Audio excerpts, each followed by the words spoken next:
कि अभी जैसे कि ये सूखा है, लेकिन जब भगवान की बारात आती है उससे पहले बारिश जरूर होती है। और यहाँ जिस पर्वत पे आप खड़े हो ये सखीगिरी पर्वत है और भक्त है। जैसे एक मजदूर होता है ना, मजदूर को इतनी फुर्सत नहीं होती कि वो अपने बीवी बच्चों के लिए रोटी कमाने के अलावा कहीं और ध्यान दे।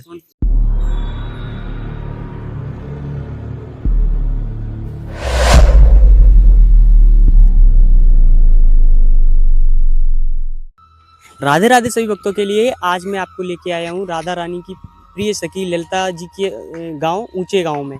तो भक्तों यहाँ पर मैंने आपको अभी दर्शन कराए ललिता सखी जी के मंदिर के। तो उसी गांव में एक और स्थान है जो कि भगवान श्री कृष्ण के 56 कटोरी है, आलता पहाड़ी है और पुष्कर कुंड है। उस दिव्य स्थानों के भी दर्शन कराएंगे। तो इस वीडियो को ज़्यादा से ज़्यादा शेयर अवश्य करते जाएं जिससे सनातन धर्म का प्रचार प्रसार किया जा सके। तो चलिए भक्तों चलते हैं दर्शनों की ओर।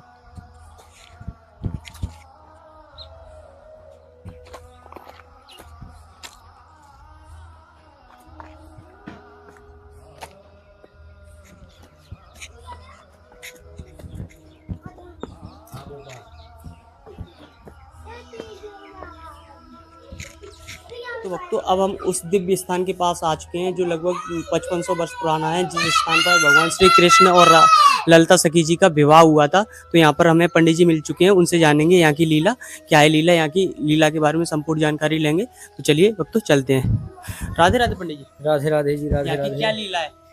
यहाँ जिस पर्वत पे आप खड़े हो ये सखीगिरी पर्वत है और ये जो आप पीछे दर्शन कर रहे हो हमारे, ये राधा रानी का सिंहासन है।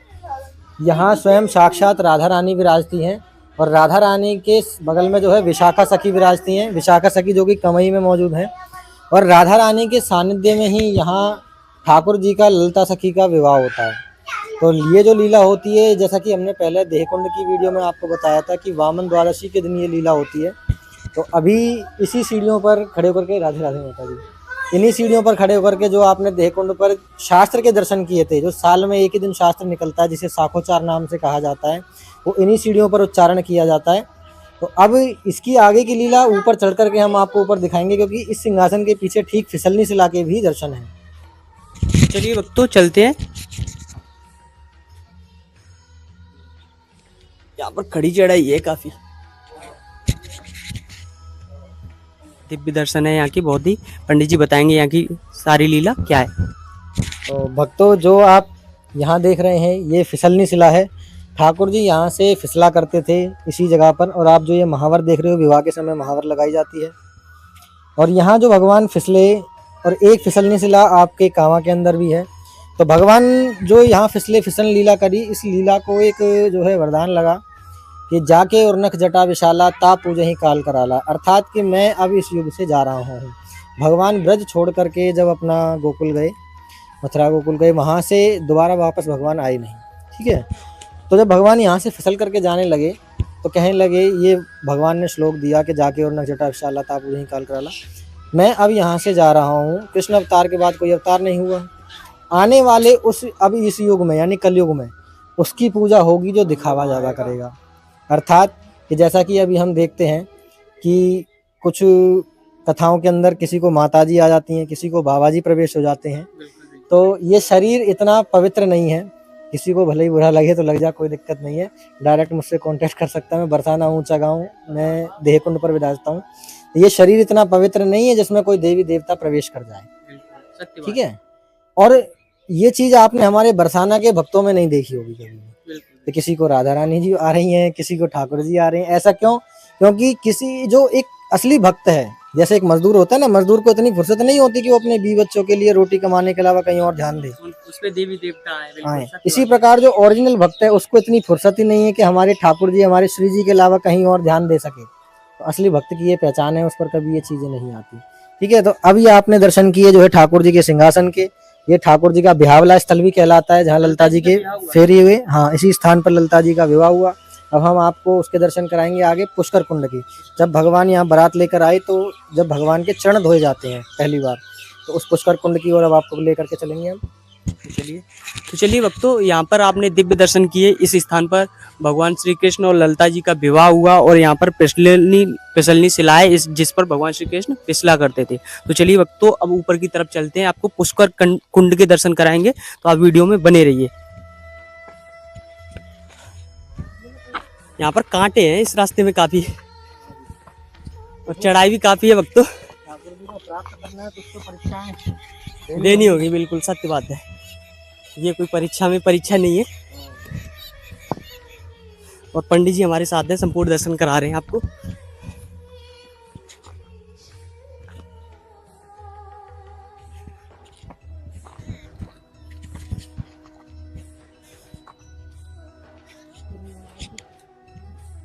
ये है पुष्कर कुंड। पुष्कर कुंड है ये। हाँ पंडित जी, तो भक्तों थक गए, काफी खड़ी चढ़ाई थी। तो भक्तों अभी आ चुके हैं उस कुंड के पास।